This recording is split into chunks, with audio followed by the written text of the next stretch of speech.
mengenai wacana pelimpahan kewenangan penerbitan SIM dan pelayanan Regi dan Ranmor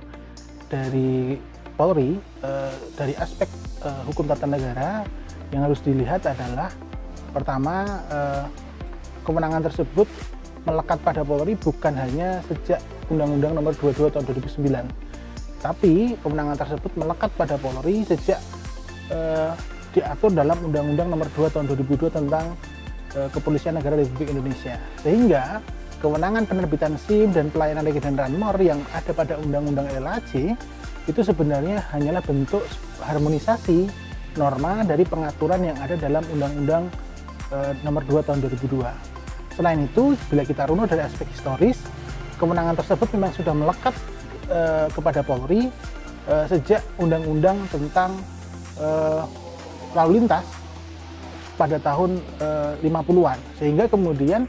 dari sisi sumber kewenangan penerbitan SIM dan pelayanan Regi dan Ranmor yang melekat pada Polri bukanlah kewenangan yang tiba-tiba saja melekat, tetapi merupakan sebuah politik hukum yang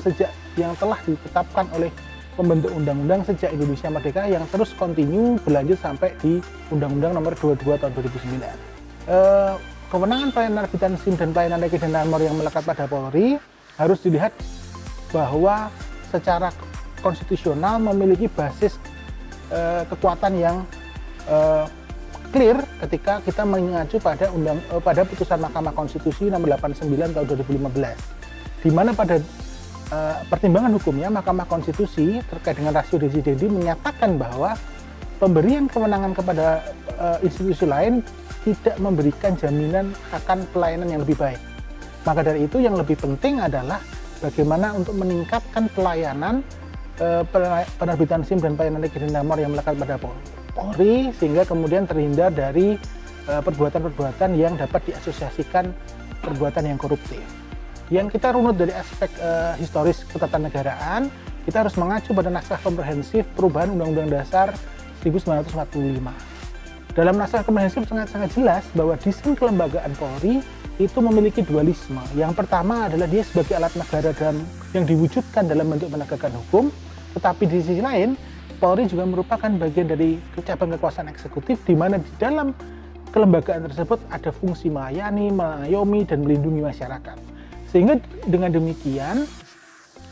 kewenangan Polri dalam penerbitan SIM dan pelayanan Regi dan Ranmor harus dimaknai sebagai bentuk sebagai bentuk bagian dari cabang kekuasaan eksekutif, bagian dari administrasi negara. Sehingga kemudian kewenangan tersebut sejatinya tidak ada permasalahan antara kewenangan untuk menerbitkan SIM dan pelayanan Regi dan Ranmor dengan kewenangan untuk melakukan penegakan hukum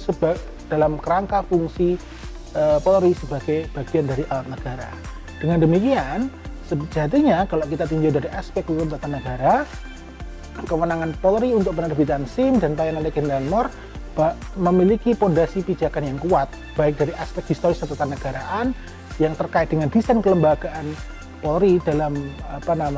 konstitusi Indonesia, maupun dari aspek